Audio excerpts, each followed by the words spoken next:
Hi friends, Ayanar துணை serial இனி வரப்போகிற எபிசோட்ஸ்க்கான ப்ரொமோ தான் இந்த வீடியோவில் பார்க்க போகிறோம். வாங்க ஃப்ரெண்ட்ஸ் பார்க்கலாம். அதாவதுட்டு இப்போது நிலாவும் பல்லவனும் பார்த்திங்கன்னா கோயிலுக்கு வந்து போயிருக்காங்க. எப்படியோ வந்து சோழன் வந்து பார்த்திங்கன்னா இவங்க கோயிலுக்கு போகிற விஷயத்தை தெரிஞ்சுக்கிட்டு நிலா வந்து ஏற்கனவே நம்ம மேலேயும் நம்ம குடும்பத்து மேலேயும் கொஞ்சம் கொஞ்சமாக மாற ஆரம்பிச்சிருக்காங்க.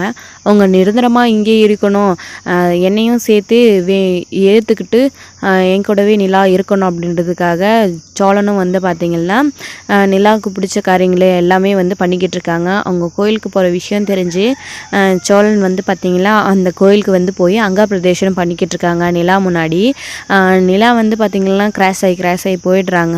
அவங்க போகிற திசையிலே பார்க்கலையே அப்படின்னு சொல்லிட்டு சோழன் வந்து பார்த்திங்கன்னா அங்கே பிரதேசனம் பண்ணிக்கிட்டு இருக்காங்க. ஒரு தடவை அந்த மாதிரி பண்ணும்போது நம்ம பல்லவன் வந்து பார்த்துடுறாங்க. இங்கே ஊரில் ஒரு எங்கேயோ பார்த்துருக்க மாதிரியே இருக்கே அப்படின்னு கேட்குறாங்க. தெரியலையே எனக்கு அப்படின்னு சொல்லுவாங்க. கிட்ட போய் பார்க்கலாம் வா அப்படின்னு சொல்லிட்டு பல்லவனும் நிலாவும் கிட்ட வந்து பார்க்குறாங்க. அப்போ தான் வந்து அது நம்ம சோழன்னு தெரிய வருது. சோழனை பார்த்து தான் நிலாவுக்கு அதிர்ச்சி ஆகுது. பல்லவன் வந்து எங்கண்ணே இந்த பக்கம் இங்கே என்ன பண்ணிட்டு இருக்கீங்க அப்படின்னு பார்த்தா தெரியலையா, சாமிக்கு வேண்டுதல் பண்ணிகிட்ருக்கேன் அப்படின்னு. என்ன வேண்டுதல் அப்படின்னு கேட்குறாங்க. வேண்டுதல் பண்ணிகிட்டு இருக்கும்போது பாதியிலே நிறுத்தக்கூடாது, சொல்லவும் கூடாது. நான் வேண்டுதலை முழுசாக முடிச்சுட்டு வந்து சொல்கிறேன், எனக்கு கொஞ்சம் ஹெல்ப் பண்ணுறியா? அங்கே பாரு எல்லோரும் ஹெல்ப் பண்ணிகிட்ருக்காங்க அப்படின்னு சொல்கிறாங்க. சரிண்ணே அப்படின்னு சொல்லிட்டு பல்லவனும் வந்து பார்த்திங்களா நிலாவும் 2 பேர் சேர்ந்துக்கிட்டு சோழனுக்கு ஹெல்ப் பண்ணுறாங்க. அப்போது நம்ம சோழன் வந்து பார்த்திங்களா நிலா பார்க்குறாங்களா இல்லையா அப்படின்னு சொல்லிட்டு அவங்கள பார்த்துக்கிட்டே வந்து சிரிச்சுக்கிட்டே வந்து அங்கே பிரதட்சணம் பண்ணிக்கிட்டு இருக்காங்க.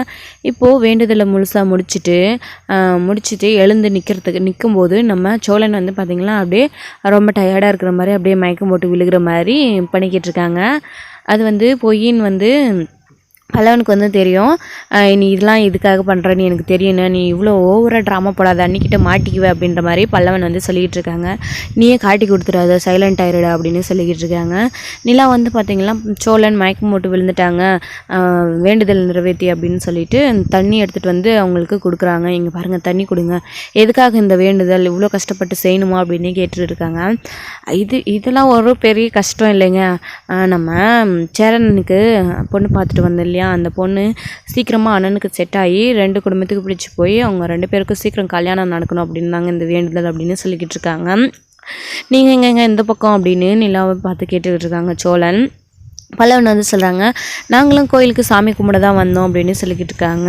சாமி கும்பிட்டு முடிச்சாச்சா, வீட்டுக்கு போகலாமா அப்படின்னு கேட்குறாங்க. இல்லை நாங்கள் இப்போ தான் வந்தோம், இன்னும் வேண்டுதல் முடியல அப்படின்னு சொல்லிக்கிட்டு இருக்காங்க. பல்லவன் வந்து சரி நடுங்க, நானும் கூட வரேன், நம்ம போயிட்டு சாமி கும்பிட்டு வீட்டுக்கு போகலாம் அப்படின்னு சொல்லிக்கிட்டு இருக்காங்க.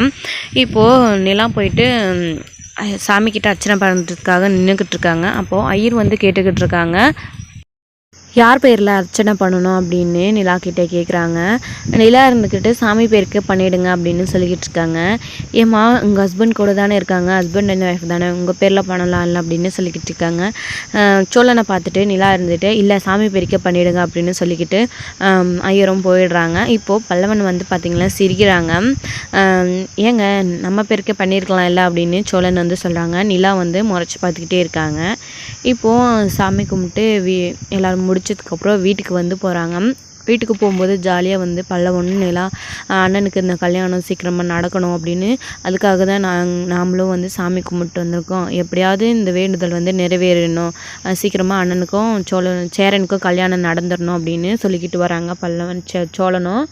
இதுக்கப்புறம் வீட்டுக்கு போனதுக்கப்புறம் சோழன் வந்து பார்த்திங்கன்னா எங்கே யாரையுமே வீட்டில் ஆளையே காணோம் அப்படின்னு கிச்சனில் வந்து நின்றுக்கிட்டு இருக்காங்க. நம்ம சேரன் வந்து அவங்க வந்ததை கூட கவனிக்காமல் அவர் ஏதோ யோசிச்சுட்டு நின்றுக்கிட்டு இருக்காங்க. இவர் ஏதோ தீவிரமாக சமையல் செஞ்சிட்ருக்காங்க அப்படின்னு சொல்லிட்டு சோழன் வந்து போயிடுறாங்க. இப்போது நிலா வந்து வராங்க. நிலா வந்ததுமே அண்ணன்னு கூப்பிடுறாங்க. அவர் எதுவுமே கண்டுக்காத யோசிச்சுட்டு நின்றுட்டுருக்காங்க. என்னென்ன நாங்கள் வந்து ரொம்ப நேரம் ஆச்சு, நீ எங்களை யாரையுமே கண்டுக்கவே இல்லை, அப்படி என்னென்ன யோசிச்சுட்ருக்க அப்படின்னு நிலா கேட்குறாங்க. பாப்பா நிலா, நான் ஒன்றும் இல்லை, சும்மா தான். என்னப்பா பசிக்குதா, எவ்வளோதான், ஒன்று 5 நிமிஷம் சாப்பாடு ஆகிடுச்சி, வெயிட் பண்ணுப்பா அப்படின்னு சொல்லிட்டு இருக்காங்க. அதெல்லாம் இல்லைண்ணே, நீ என்ன யோசிச்சுட்டு இருந்தேன், எனக்கு அதை பற்றி சொல்லுங்கண்ணே அப்படின்னு நிலா வந்து கேட்டுக்கிட்டு இருக்காங்க.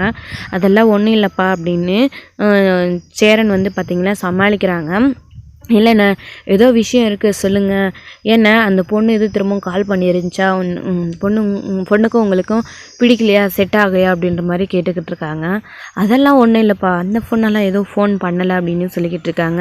அப்புறம் ஏன்னா ஒரு மாதிரியாக இருக்கீங்க அப்படின்னு, அது ஒன்றும் இல்லைப்பா அப்படின்னு சொல்லிக்கிட்டே நம்ம சேரன் வந்து பார்த்திங்கன்னா சைலண்ட்டாக வந்து போயிடுறாங்க. இப்போ சோழன் வந்து கரெக்டாக வராங்க. என்னங்க என்ன ஆச்சு அப்படின்னு. ஒன்றும் இல்லை, அண்ணக்கிட்ட ஏதாவது ப்ராப்ளமானு கேட்டால் எதுவுமே சொல்ல மாட்டேன்றாரு, சைலண்ட்டாக இருக்காரு. ஒருவேளை அண்ணனுக்கு அந்த பொண்ணை பிடிக்கலையோ அப்படின்னு நிலா வந்து சோழன் கிட்ட சொல்லிக்கிட்டு இருக்காங்க. நான் தான் ஏற்கனவே சொன்னேன் இல்லைங்க, அவரு கார்த்திகாவை மறக்க முடியாத அப்படி இருக்காரு, கல்யாணம் நடந்தால் எல்லாம் சரியாயிடும், கார்த்திகாவை தான் மனசுக்குள்ளே நினச்சிக்கிட்டு இருக்காரு, அப்படி அதனால தான் இப்படி இருக்காரு. அவங்களுக்கும் இவங்களுக்கும் தனித்தனியாக கல்யாணம் ஆயிடுச்சு அப்படின்னா கண்டிப்பாக வந்து மாறிடுவார் அண்ணன் அப்படின்ற மாதிரி சொல்லிக்கிட்டு இருக்காங்க. இப்போது அவங்க சொல்லிட்டு போனதுக்கப்புறம் நம்ம நிலா வந்து பார்த்திங்கன்னா எல்லாத்தையுமே வந்து யோசிச்சு பார்க்குறாங்க. பிடிக்காத ஒரு பொண்ணை கல்யாணம் பண்ணி வச்சு அவங்க வாழ்க்கையில் தினம் தினம் கஷ்டப்படுறத விட பிடிச்சவங்க கிட்டே நம்ம எப்படியாச்சும் கேட்டு சமாதானம் பண்ணி கல்யாணம் பண்ணி வச்சா சேரனை ரொம்ப நல்லா இருப்பார் இல்லை அப்படின்னு சொல்லிட்டு யோசிச்சுட்டு வந்து பார்த்திங்கன்னா நம்ம நிலா வந்து வராங்க. சோழன் பல்லவன் பாண்டியன்லாம் அங்கே உட்காந்துட்டு இருக்காங்க. அப்போது நிலா கிட்ட வந்து பல்லவன் கிட்ட வந்து சொல்லிக்கிட்டு இருக்காங்க. நிலா வந்து பார்த்திங்கன்னா அவங்க அண்ணாவுக்கு இந்த கல்யாணத்தில் விருப்பம் இல்லை போல இருக்குது, அவங்களுக்கு கார்த்திகாவை தான் நிறைய பிடிச்சிருக்கு போல இருக்குது அப்படின்னு நிலா சொல்கிறாங்க. என்னென்ன சொல்கிறீங்க அப்படின்னு. அவங்களுக்கும் நம்மளுக்கு தான் செட்டே ஆகாது இல்லை அப்படின்னு பல்லவனும் சொல்லிகிட்டு இருக்காங்க. இல்லை அவங்களுக்கு சேரனனுக்கு வந்து நிலாவை தான் பிடிச்சிருக்கு, இந்த பொண்ணை பிடிக்கல போல இருக்குது, ஒரு மாதிரியாக இருக்கார், பிடிக்காத கல்யாணம் பண்ணி வச்சு அவங்க கஷ்டப்படுறத விட நம்ம கார்த்திகா வீட்டில் பேசி எப்படியாவது அண்ணனுக்காக பொண்ணு கேட்டு போகலாம் இல்லை அப்படின்னு. பாருங்கள் அதெல்லாம் நமக்கு செட் ஆகாது அப்படின்னு சோழன் வந்து சொல்லிக்கிட்டு இருக்காங்க. இல்லை உங்களுக்காக தான் வந்து சேரனை எல்லாத்தையும் மனசுக்குள்ளேயே வச்சுக்கிட்டு மறைச்சிட்ருக்கு தம்பிகளுக்காக. நீங்கள் என்ன பண்ணியிருக்கீங்க உங்கள் அண்ணங்களுக்காக, இந்த ஒரு விஷயத்த நீங்கள் உங்கள் அண்ணாவுக்காக நீங்கள் எல்லாம் சேர்ந்து பண்ணலாம்ல அப்படின்னு சொல்லிக்கிட்டு இருக்காங்க. நிலா எவ்வளோ சொல்லியுமே 3 பேரும் கேட்குறதே இல்லை. ஆனால் ஒரு வழியாக நம்ம நிலா வந்து ஏதாச்சும் சொல்லி அவங்க 3 பேரையும் சம்மதிக்க வச்சிடுறாங்க. இப்போது சரி நம்ம போயிட்டு கார்த்திகாவோட வீட்டில் பேசலாம் அப்படின்னு சொல்லிக்கிட்டு இருக்காங்க. நிலா இருந்துக்கிட்டு அதுக்கு என்னங்க இவ்வளோ அவசரமாக போகணுமா, பொறுமையாக போகலாம்ல அப்படின்னு. இல்லைங்க எது ஒன்றுமே இப்போவே உடனே முடிவு பண்ணிடலாம் அப்படின்னு சொல்லிக்கிட்டு நம்ம நிலா வந்து பார்த்திங்கன்னா 3 பேரையும் கூப்பிட்டுக்கிட்டு பொண்ணு பார்க்குறதுக்காக வந்து கார்த்திகாவோட வீட்டுக்கு பூ பழம் எல்லாம் வாங்கி ரெடி ஆகிட்டிங்களா அப்படின்னு சொல்லி 3 பேரையும் ரெடியாகி கிளம்பி அங்கே வந்து போகிறாங்க. அங்கே போனதுமே அவங்களுக்கு கார்த்திகாவோட அம்மாவுக்கு பயங்கர அதிர்ச்சி ஆகுது. அங்கே நில்லுங்க, இங்கே எதுக்காக வந்தீங்க அப்படின்னு நிலாவை பார்த்து கேட்டுக்கிட்டு இருக்காங்க கார்த்திகாவோட அம்மா. இப்போது நிலா வந்துட்டு பார்த்திங்கன்னா சொல்லிக்கிட்டு இருக்காங்க, நாங்கள் சேரனனுக்காக கார்த்திகாவை பொண்ணு கேட்டு வீட்டுக்கு வந்திருக்கோம் அப்படின்னு சொல்லி. உனக்கு ஒரு தடவை சொன்னால் புரியாதடி, அந்த கேடுகட்ட குடும்பத்துக்கு என் பொண்ணை நான் கட்டி கொடுப்பேன்னு நீ எப்படி நினைக்கிற, அது ஒரு காலமும் நடக்காது. கண்டிப்பாக நாங்கள் அந்த வீட்டுக்கு என் பொண்ணை கட்டித்தர மாட்டோம், என் பொண்ணுக்கு வேறு இடத்துல நிச்சயம் பண்ணியாச்சு, ஒழுங்காக இங்கேருந்து போயிடுங்க அப்படின்னு சொல்லிக்கிட்டு இருக்காங்க. பாருங்கள் யோசிச்சு பாருங்கள், இது உங்கள் பொண்ணுடைய வாழ்க்கை அப்படின்னு சொல்லிக்கிட்டு இருக்காங்க. எங்கள் பொண்ணுக்கு என்ன பண்ணணுன்னு எங்களுக்கு தெரியும், நீ ஒன்று எங்களுக்கு சொல்லித்தர தேவையில்ல, இந்த முகக்கட்டைங்களுக்கு தட்டுக்கு ஒன்று தான் குறைச்சலாம் அப்படின்னு சொல்லி அந்த தாம்பளை தட்டை நிலா கையில் இருந்தால் அப்படியே கார்த்திகோட அம்மா தட்டி விட்டுடுறாங்க. பாருங்கள் யோசிச்சு பாருங்கள், நாங்கள் கேட்குறது உங்களுக்கு உண்மை புரியும், கோபத்தில் முடிவு எடுக்காதீங்க. நிலாவுடைய வாழ்க்கை, நிலாவுக்கும் சேரனனை பிடிச்சிருக்கு, சேரனனுக்கும் நிலாவை பிடிச்சிருக்கு, ஒருத்தருக்கு ஒருத்தர் வெளியே சொல்லிக்காமல் இருக்காங்க, அவங்களுடைய மனசை காயப்படுத்தக்கூடாது, நம்ம அவங்களுக்கு கல்யாணம் பண்ணி வச்சிடலாம் அப்படின்னு சொல்லிக்கிட்டு இருக்காங்க. திரும்ப அதையவே சொன்னதையவே சொல்லிக்கிட்டு இருக்கேன், இங்கேருந்து ஒழுங்கு மரியாதை போயிடு அப்படின்னு சொல்லிக்கிட்டு இருக்காங்க கார்த்திகாவோட அம்மா. அவங்க கார்த்திகாவோட அப்பாவும் பார்த்திங்கன்னா இங்கேருந்து 3 பேரும் இப்போ தட்டை தூக்கிட்டு போகிறீங்களா இல்லை திரும்பவும் போலீஸில் கம்ப்ளைண்ட் பண்ணவா அப்படின்ற மாதிரி சொல்லிக்கிட்டு இருக்காங்க. சோழன் இருந்துக்கிட்டு ஏங்க நான் தான் ஏற்கனவே சொன்னேன் இல்லைங்க, அவங்க குடும்பத்துக்கும் நம்ம குடும்பத்துக்கும் செட் ஆகாதுன்னு சொல்லிட்டு, நம்ம சேரனனுக்கு வேறு பொண்ணு பார்த்துக்கலாம், நீங்கள் வாங்க இங்கேருந்து நம்ம கிளம்பலாம், அசிங்கப்பட தேவையில்ல அப்படின்னு சொல்லிக்கிட்டு நம்ம சோழன் வந்து பார்த்திங்களா நிலாவை கூப்பிட்டுட்டு கிளம்புறாங்க. அங்கே நடந்த விஷயங்களை எல்லாத்தையுமே நம்ம கார்த்திகா வந்து பார்த்திங்கன்னா நின்று வேடிக்கை பார்த்துட்ருக்காங்க. அவங்களால எதுவுமே பதில் பேச முடியாத நிலா இருந்துட்டு கார்த்திகாவை பார்த்து செய்கிலே கேட்டுக்கிட்டு இருக்காங்க. நீயாச்சும் ஏதாச்சும் பண்ணலாம் இல்லை அப்படின்ற மாதிரி, இவங்கள மீறி நான் என்ன பண்ண முடியும் அப்படின்னு கார்த்திகாவும் சொல்லிக்கிட்டு இருக்காங்க.